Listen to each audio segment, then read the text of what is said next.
When you go on holiday and you want to rent a car, you're faced with just a few of the very large branded networks. And in fact, I was having a conversation the other day about how tiring it is because when you arrive, they try and sell you all the add ons when you just get off the plane. It's really, really tiring. And I loved Stavros in Crete, who ran his own car rental shop.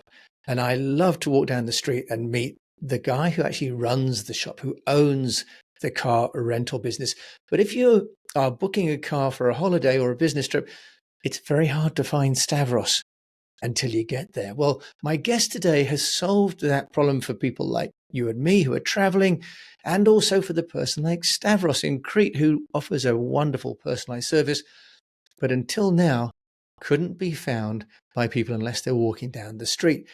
We're going to have a conversation with Ammar Akhtar, who is joining us from actually Cardiff. He's got a great life story. We'll hear about that. But he's actually changing the way that we can relate to the car rental companies, but he's also liberating international clients for people that run local car companies. Ammar, welcome to the show, founder and CEO of a company called Final Rentals. Jim, thank you very much for having me, and thank you for such fantastic intro. I mean, you have really found the Stavros. I have, and Stavros, fantastic, runs the business, was willing to stay open later than the Europe car. His cars were clean. His actually daughter was helping, keep the shop open until we could get back from the beach in time. Just a wonderful personal service, great insurance, great price, everything I wanted, but I wouldn't have found him unless I'd been walking down the street. Final Rentals, you're changing that, aren't you? You are helping people to find that person who runs a company and really cares about you when you arrive in country. So tell us about Final Rentals. You've got a bit of a backstory from Pakistan to Dubai to Cardiff, of all places. And so we're going to talk about that a little bit, but then we'll talk about how you've built this amazing platform with what we call a dual avatar strategy. You're getting both people that want to rent cars and people that want to hire the cars to us, but also you've raised money recently. So we're going to talk about that as well. Tell us, first of all, why did you start the finalrentals.com business, Ammar? Yeah, absolutely. So Jim, thank you very much for putting it all together. So, moved from Pakistan to Dubai in 2006 when I was 18, 19 years old, as a young web developer. And as destiny would have it, my first project was to build a website for Budget Rent a Car. So Budget was a very, very big brand, and it was its first, let's say, entry to the UAE, to the Gulf market, as a big franchise. So I ended up working with Budget, Thrifty, Europe Car Enterprise, Hertz, Alamo, all these companies in the GCC built their platforms, built their booking engines, loyalty systems for over 16 years as a group CTO, as I grew older. While I was working with these companies, I realized that they have so many locations, people, cars, resources, and I was always thinking how, like you mentioned, Stavros will compete with this, or how Stavros will handle this new wave of expansion, because all these companies were having all the bookings from a Travelocity or a Holiday Autos or Booking.com or Kayak Skyscanner, and I was just wondering what will happen to a Stavros, because half of this industry is actually comprising of many, Stavroses, Hoans, gyms, and they run a car rental business with 40 cars, 60 cars, 50 odd cars. And as you mentioned, the family business, daughter is helping the father to keep the shop open. So I was just thinking about this. How can one, build this business, or call it a digital franchise, and help all these guys come under one umbrella, serve through certain standards, and then join these bigger online platforms, because I had the technology, I had the knowledge of this. So that was the inception or advent of Final Rentals. That's how I started, and I started with my first two locations in Dubai. So you started in Dubai, but then you've moved across to Cardiff. Not an obvious lifestyle choice, especially in light of all the rain that actually, I guess Dubai had a lot of rain recently as well, didn't it? And the UAE had a lot of rain too. That's right. Why Cardiff? So that's a very interesting question, because I will be honest with you. 2.5 years ago, I landed at Cardiff Central Station, and I had absolutely no clue if I'm in a new country, or if it's a part of the UK, or how it works. I had no idea, right? So, and I wanted to own a small place or rent a small place in Cardiff, but I think fast forward today, I think Cardiff really owns me, to be to be honest. So how it works is, while I was working in Dubai, I was very happy. I was winning awards. I was one of the top entrepreneurs in the car rental space. And then came COVID-19. So when COVID-19 happened, I realized that Dubai wasn't the place for crisis. And what do I mean by that is, uh, there were no laws for furlough, for example. There were no government support in terms of how they're going to help us innovators, because we are not greedy people. We don't have money in the bank, but we create innovation, right? And that was the time, right? And I realized it wasn't the place for me. And as an innovator, I was just, I think I crossed my time, for Dubai, and now it's time to explore something else. So I applied for Tech Seed, Poland Prize Tech Seed program by European Union. I got into the program, moved to Gdańsk in Poland, spent a couple of years there, built business further, added more locations, grew into Europe, Malta, Caribbean, Florida, worked with some incredible young talent.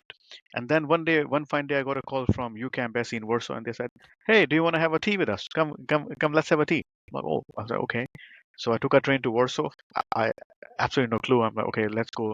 Let's see how the embassy is. How the UK Embassy is. Let's just see it as a trip to the UK Embassy. So went there. They're like, you are this English-speaking founder. Why don't you go to UK? We have innovator visa. Why don't you can get an innovator visa? You can go there. You can raise funding. UK is much better in terms of fundraising and all that in comparison to a Poland or Europe as a whole. So I studied that whole program and I applied for it, got into it, and guess what? Landed in Cardiff. Uh, I'm a white person, so I have been to London, Coventry, Birmingham, all these places, Scotland. But the moment I landed, I was having a cross UK trip to find a place for myself. And the moment I landed in Cardiff, my first foot in Cardiff is like Neil Armstrong, Neil Armstrong, right? So a giant leap for my company, I would say.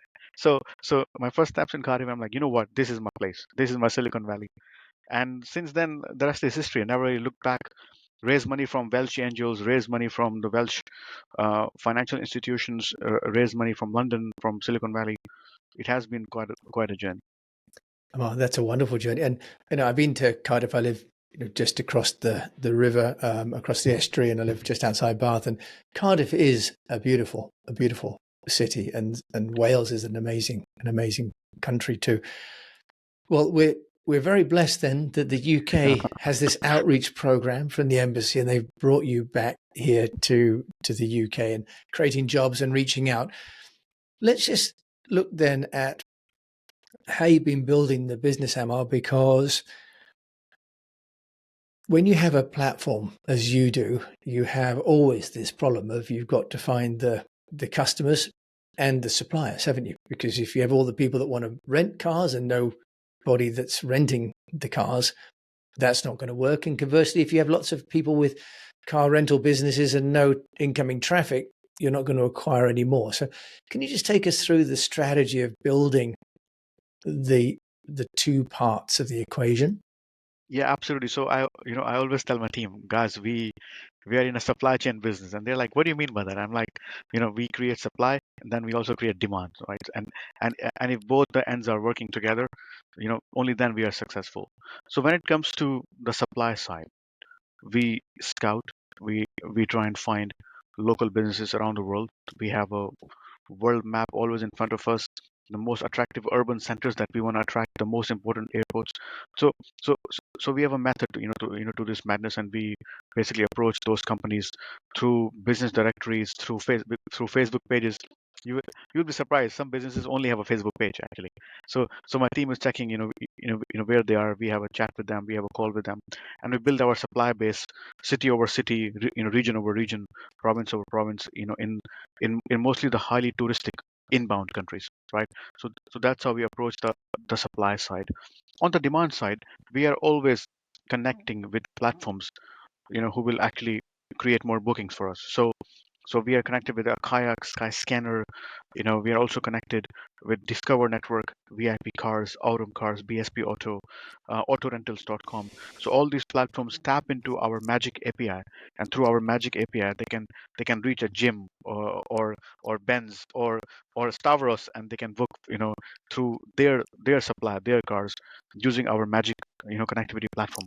So that's how we are solving both sides, both ends of this business. Again, my vision is to right now we have a booking every 8 minutes on our platform, but my vision is to bring it down to every 8 seconds, and then maybe every 8 microseconds. And well, there'll be a lot of happy Stavroses out there. There'll be a lot of there'll be a lot of kebabs being in. Well, that's wonderful. So, you've got then this dual, one-to-one outreach, as you say. A lot of companies, especially in maybe more local markets, don't even have a website, right? Right. And so they'll have a Facebook page, maybe, as you say. Then direct outreach. What do you have to say to those people, to a Stavros, for example, who's got a business, he's built the brand, he's been in there for 30 years, he's paid for the great location. Stavros was on the corner, in fact, of the busiest street where we Yes. were. And he says, well, thanks, Ammar, but, I've got enough business. I don't want to lose my brand. You're going to take my margins away. Those would be, I could imagine, a few of the objections you have to overcome. Yeah, absolutely. So first thing first is, I think we all have ambitions, as people. So Stavros has seen Hertz, Europe Car, maybe on the other side of the street. He has seen those bigger brands, and he sort of looks at them. Wow, you guys are also on these platforms. So there's a bit of an envy element in here, right? And obviously, a Hertz will never have a chat with Stavros because it's Hertz or it's Europe Car. They have their own strategy of expansion. They also own the cars and all those things, right? So when we have a chat with someone like Stavros, for example, so you will meet actually two kinds of Stavroses. Number one is the one that you mentioned, that he's saying, I have 40 cars. I'm always occupied, all done. My cars are on the road. I don't want more haste in my business. I don't want you know to serve 20 customers a day. I'm happy with serving 8 customers a day, and I'm fine. And I don't have a capacity for that. I respect that, completely understand. But then you'll find a second type of stoppers who will say, I have 60 cars, but you know what? It can be 240 cars if it's done right. If I get more demand, which is not there at the moment, and I really don't know how to get to a kayak or a sky scanner or all these platforms. And that Starbucks is a person that is very entrepreneurial, or he wants to scale, right? Scale. So when we are, let's say, filtering out all those contacts that we have or all those leads, the first discovery call that we have with these companies is to understand what is their entrepreneurial angle, right? If they don't have that, it's okay, we respect that, and we shake hands, there's no problem. So that first discovery call is important to vet if they are actually a final rentals material or not. Right, and you might even find, of course, that the second generation is saying, "Come on, Dad, you've got the Yeah. first generation of the business up and running. Where do we go from here?" Right, like Stavros' daughter maybe So saying, "This is great, but Dad, so one thing so one thing is, I think, is a blessing, or maybe uh, not sure. So when I was doing my MBA, right, I was doing my MBA. So I did it from Italy, from MIP, Milano, and because Italy is a land of family businesses, right?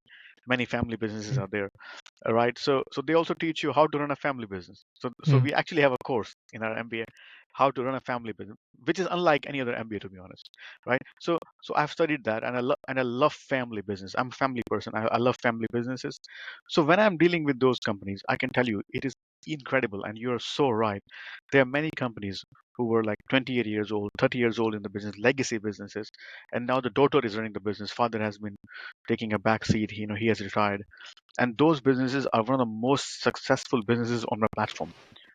They make a lot of money. They have incredible service. The vision is there, the young vision, the young blood. And I think I've been able to tap into that entrepreneurial flair of the people. And because they look at me also as an entrepreneur. Oh, this guy came from nowhere. He came from Pakistan, and today he runs a business that is spanning 303 locations, 41 countries. How on earth he did that? So they look at me, and at this guy, wow, man, I can learn from him. and vice versa, of course. I think I've been able to tap into that emotional part of this business, and in the end, we all are human beings and we are emotional. I think that's where fundamentals becomes very powerful for them, and Yeah. and their relationship with me is very powerful as well. Yes. Ammar, I think as well, what you've also picked up on is that they'll recognize that if they don't find scale and inbound, those multinational brands will eventually squeeze them out, right? So from a, Absolutely, it's and they not are. sustainable Yeah. in the end to just be independent on your own. What about the issues of brand and margin for Stavros and his daughter? Where do you take the margin from their business? So we have very small margins on every picked up bookings. So good news is we do not charge anything on ancillary products. So if they are selling a baby seat, GPS, eSIM card, or full insurance, half insurance, we don't really take any commission on that. We only take commission on rental days for cars on the road, and that's all, which is unlike any other program in the world. All these bigger brands, they take commission from every single thing, right? So that is one very, very clear approach. Second thing is taxation. So our commission on is applied after taxation, after taxes, to keep it very, very clean, keeping the books very clean. So I've never heard from a Stavros that, hey, Ammar, your commission is too high, because he has had those conversations before with some platforms, and he knows how much a platform is charging. So when they hear my approach, they're like, wow, this is fantastic.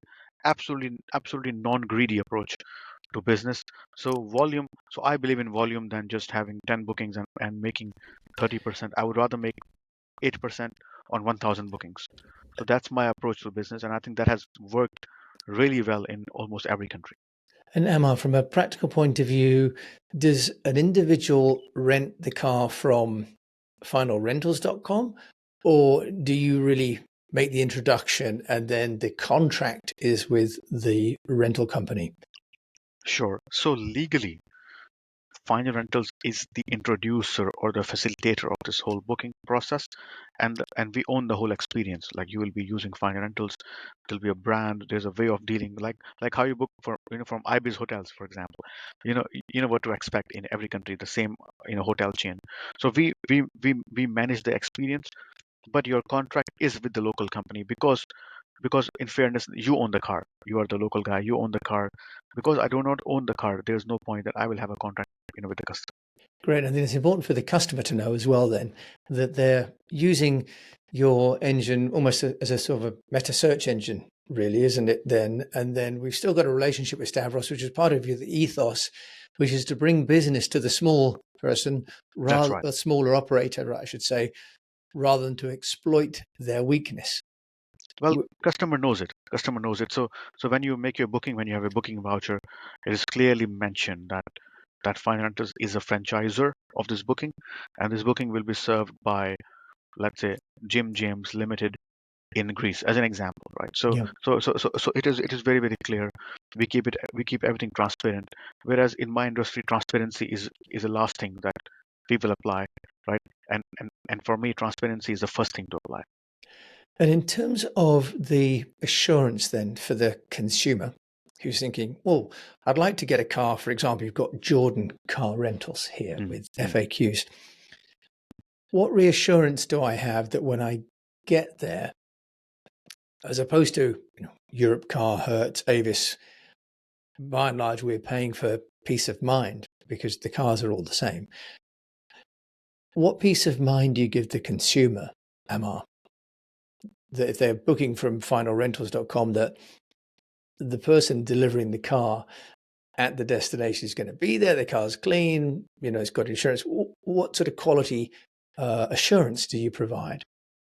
So first thing is we do not work with any company that is not following our quality guidelines, right? Or they do not really tick all the boxes before even having a chat of any kind of partnership, right? So we have certain minimum quality standards, right? And then we have a chat and then say what exactly you can do to, let's say, elevate this whole experience. So that's number one. Number two is when you make a booking, there are multiple touch points. So exactly after you make a booking, you will receive your booking voucher, you will receive all the pickup instructions. And same thing also goes to the local partner, right? And they confirm that the booking is in the system, everything is ready ready to go. So customer also has touch points, and the provider also has touch points. Second, and the most important thing is, if anything happens, for example, you're not able to make it to the location, and you are a no-show, as an example, or you have to cancel last minute, or something happened, your money will go back to your card. We will not charge a single penny from you. We don't charge any no-show fee. We don't charge any cancellation fee, right? Because we understand that not showing up is not your hobby, right? It's not that you're doing it on purpose. Something must have happened, but we always check on with you. You know what happened. Flight got cancelled or something happened, and you can always rebook. We do not charge a single penny on any of this process. And presumably the car rental operator, Stavros or whoever it is, they're aligned with the policies that you've got, which are really all about creating a better customer service Yeah, experience than the multinationals who seem to be competing to offer the lowest price, but with the largest number of optional extras, which can sometimes double your rental fee, actually. absolutely. So we have this thing. It's just a comparison, right? So online world is all about, like you mentioned, if you can guarantee peace of mind, or if you have sold that peace of mind, then you'll be sold out. And what do I mean by that? If you buy anything from Amazon, for example, right, and you say I don't want it, Amazon will take it back from you, no questions asked, and your money will come back to your account, right? I ordered a few books, for my kid a few months ago, and those books were delivered somewhere else. They were not delivered to my post box, for example. I told Amazon I didn't get them. Okay, no problem, sir. Your £40 back to your account. Instantly, it took 30 seconds. No questions asked. I educate all our operators to think in the same way. Your online customer will never trust you if you have, let's say, hidden cost, or you take the money and you don't, give the money back, right? And we don't want to owe a single penny. I don't want to see a single penny on my balance sheet that is taken off from a customer who didn't use our service.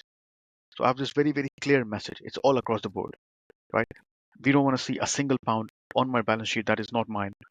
Customer hasn't really, taken any car, but we'll still are showing that as a, I don't know, transaction. That's not how we we'll do business. And that is very clear. We tell them day one, that's how we're going to operate, and they understand. Some of them don't understand this. They say no, I will charge for a no show, I will charge for cancellation. I understand. We don't align, we move on. Okay, so it's very clear that if like the rental terms across all the operators that are on finalrentals.com would provide the same level of customer service and terms, or they're not on there. Because what obviously one is concerned about with some of the search engines is that an entrepreneur's gone and sort of scraped and Mm, got whoever they can find, and they're making money off of yes. commissions, off of running ads. But Ammar, you're working to offset any anxiety of the consumer by this sort of quality assurance, which maybe sort of countermands the current branding that Hertz, Avis, Europcar, they've got the brand, which gives the brand promise. And you've got to do that in a different way, haven't you, by being aligned with your operators? Yeah, absolutely. And also, I will not take names here, but one of my friend, he booked from a very big brand. They're a very, very big brand, and he booked from Birmingham Airport, right? So he took the car, and then what happened is he drove to London, and he wanted to extend his rental for 7 more days. He was paying them for 7 more days. He called the company, press one for this, press two for this, press three for this, and he was in that vicious cycle of pressing buttons. Nothing happened. Could not extend the rental. Could not speak to a single human being on the phone. Which is unfortunate in today's day and age. Went to the chatbot. Chatbot was useless. Right. Went to the broker from where he booked, and they said go to that local company. So it was like a game of ping pong. And he called me and he said, Amma, guess what? You are doing the right thing. And I said, what do you mean? He said, you make it so easy for consumers that if someone wants to extend, what they have to do? I said, if they want to extend, they have to swipe right on the app and say how many cars, how many days they want to extend to, and it's done. And he said, I've used this company, and I could not believe what he was telling me. It was just unbelievable for me how it is even possible. So you mentioned that you've got an app, Ammar. So where is the app? Because on your website, I can't see a link to an app. So Yeah. how does that work? Where do people get an app for finalrentals.com? So our app is on iOS and Android stores, right? And basically what we do is we disconnect the experiences. So when you're on the web, we don't want to send you to an app because we want you to do it on the web. And when you're on the app, we don't want to send you to to a web. So that's why we have you know two separate experiences, right? So our app is available, and you will be happy to know that 19% of all our transactions that happen are happening on our app. 19 One or nine, yeah. 19? Okay. Out of interest, why are you separating the web and the mobile experiences? Because these are two different customers. So what we learned from our different let's say heat maps and also the consumer behavior, there are some customers who just love doing it on the web. Okay, and then there are customers who are like, you know what, I'm only going to do it on the app.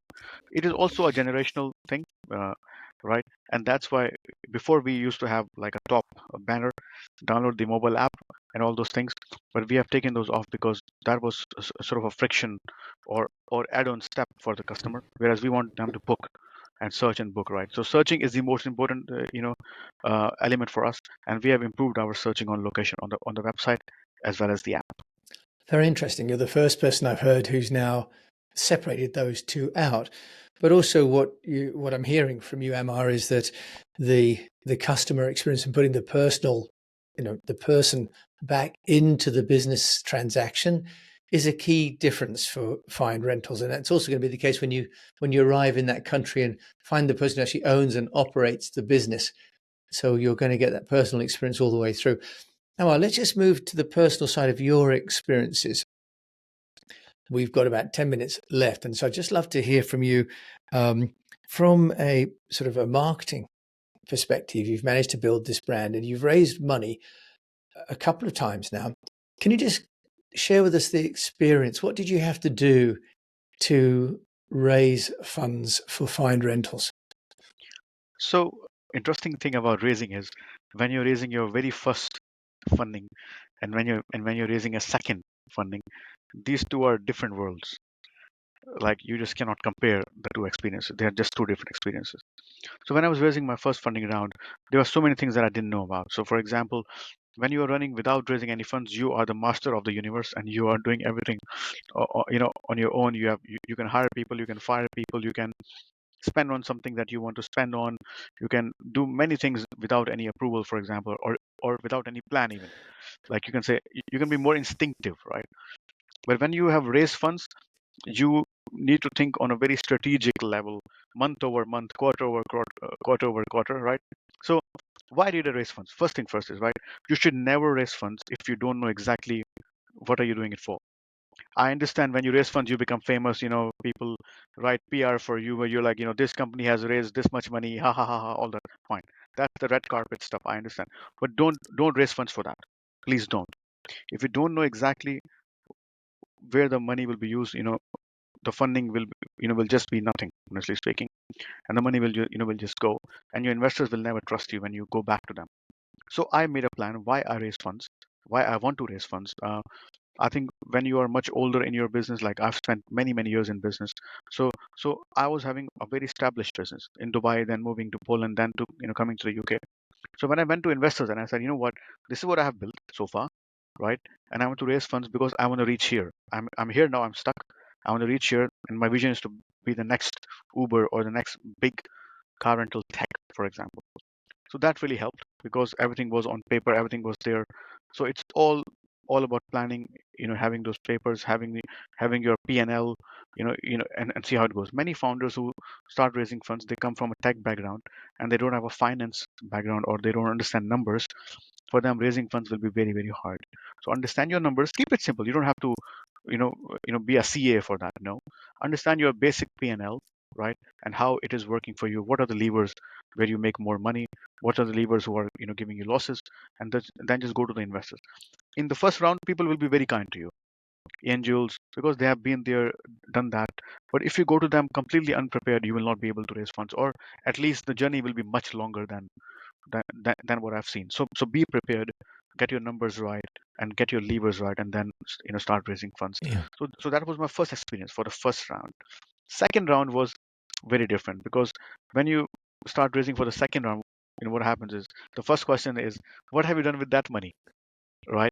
So what happened to that money, by the way, and what did you build with that money? So that story is very, very important.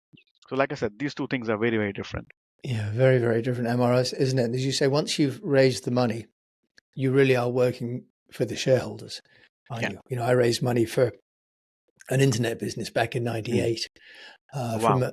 from a cement company, Oh, wow. venture Okay. capital. Yeah, and the CEO said, "I really don't understand what you're doing, but I Mm. understand that the internet is going to be big, so we're going Yeah. to trust you to help us to get into this space." So it came with quite a lot of responsibility, actually, raising the money as well, plus the expectation that they will 5, 10x their money Mm. in about 3 years, right? I mean, they're taking the risk Yeah. capital, so it Yeah. does come. And I sometimes think the PR is actually the investor's way of getting you on the hook, because they make you publicly say, I've got the money, this is what I'm going to do with it. And Yeah. it's like, that is the best control mechanism ever invented for an investor, right? Because otherwise you have a huge loss of face if you don't make it. But Ammar Akhtar, you have already been building Find Rentals. What now, for how long has it been? 5 years. 5 years, and you've got how many locations? 303 locations in 41 countries. So there you go, 303 locations, 41 countries. So I think we need to introduce you to Stavros over there in Crete. So you get one more location.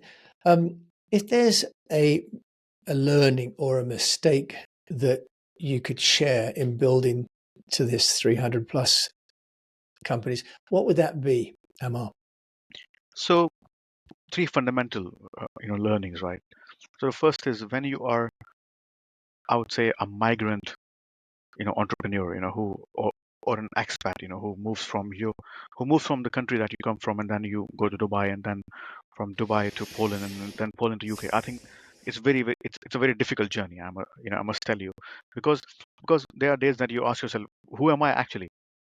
Am I a Pakistani going to be British? Am I, like what exactly, is going on here? And then to match that also within that work culture. So when you will raise your first funding round, you will be asked to hire people, and those people might be coming from different backgrounds. They, you know, they might be approached, on LinkedIn, headhunted. They might have worked in bigger companies than what you are building. So managing that work culture is very, very important. I think when I raised my first funding round, and when I hired those new fantastic people, I knew very little about building a dynamic work culture, because before raising the funding, we were working as a family. People who were working for me, they were working on a very subsidized salary. And then when we raised funds, everything changed. And sort of, okay, I was able to manage it, change myself in a month or two. It made me a better person, by the way. But maybe many people could not understand, what's going on, the next phase of final rentals. And that's where you come in as a leader, as a founder, as an entrepreneur, and you have to manage that. So if I go back, I would like to manage it in a much better way. Though I have overcome those challenges, of course, but I would manage it in a much better way. I would do it as a transition, not as an abrupt overnight change. That is one thing. Second, and the most important thing is, when you are in early stages, even if you have raised two funding rounds and you are 17 people in the company, when you are in early stages, right? It's you, the founder, that people are believing on. There are many people who don't understand what is final rentals. They understand me. Maybe they've met me. They're like, this guy is building something. I'm going to give him the money, right? So make sure that your shareholder reporting is on top. Is right on the money. So have month over month updates. Don't leave the investors alone, right? Don't go back to them after 3 months. Go back to them after every month. It's fine. It can be a simple update. That's what I'm doing. That's what I'm building. That's very important. That relationship is very, very important. And that has really helped me in raising the second funding round much faster than what it was in the first funding round. Third, and the most important thing is, a lot of founders that I meet, they think that when they will raise funds, uh, they will be controlled, or something will happen. So if you are I think it's a mindset thing, right? So in the end, you are the founder. You own 70% of the business. You are the founder. You built this whole circus and the whole orchestra, right? You have built this whole thing. So yes, you have new people in, but you have built this thing. So don't don't think of yourself as, oh, now I'm being controlled or I have to do this, right? So please don't, because this will demotivate you in many different ways that you will not know, about these things, right? So just, just keep your head high, right? Because in the end, people have believed in you. If you have a problem, let's say if you have a problem with something, that is a person in your company, that is a person on your board, that is a person on your cap table. Have a chat with them, have a town hall with them, have a coffee with them, solve those problems. Because in the early days, the less friction, the better. Because when you will scale and when you will have 50 employees, 100 employees, right, the playbook will be different. This playbook will not work over there, right? So you have to understand. So make sure that you deal with the issues as they occur, and don't leave them, let's say for 2 months, 3 months, because that 1 minute of leadership will save you 3 years later. So yeah. Ammar, that's great advice. Thank you. And as you say, when you take money and when the business scales, as an entrepreneur, one has to change your style and some of the conversations that you have with the people and deciding whether those people are still the right people for the business. So it's the joy of being an entrepreneur, isn't it? That Yeah. nothing stays the same. You plainly have learned a lot, but you also read a lot and listen a lot. Ammar, if there's a book or a podcast that you found useful and inspirational in your journey as an entrepreneur, what would that be? So there are many books, right? So I follow the leaders, right? So I was reading, this book that was about, JD Rockefeller, right? It's called The Titan, okay? Where how he built his empire without having a WhatsApp or HubSpot or all these tools and technologies. It was fascinating, right? Big follower of Tata, the Tata family in India. I think they have built incredible empire. So how these guys built this incredible empire that is still today still relevant, right? And then when you talk about contemporaries, young leaders, or maybe not so young, I have read the book of Netflix, No Rules Rules, recently. That was fascinating because the feedback culture and how the feedback culture changes the company, radically as a work culture. That really helps. Last but not the least, I think we all love what Steve Jobs have has done to us. So his biography by Walter Isaacson was also fascinating. Well, I asked for one, but we've got a slew, we've got a library there, which would be great because if we're taking a plane to go and get one of your cars, we've got books to read as well. Absolutely. Ammar Akhtar, if people want to get hold of you, where can they do that? I would like to believe I'm quite active on LinkedIn. So LinkedIn /in/ my name, and I'll be happy to connect. I'm a very communicative person. I like to connect with people. So always happy to connect. And that's Ammar Akhtar. It's Akhtar. And of course, we'll put Ammar's details in the show notes. And if you're going to Cardiff, book a car and drive over to see him. Ammar, thank you for joining me on the show today. It was an honor. Thank you very much, Jim. Thank you. Well, it's wonderful to hear another expat entrepreneur. I mean, Ammar has come from Pakistan and then gone to Poland and ended up now in Dubai and now back in Wales.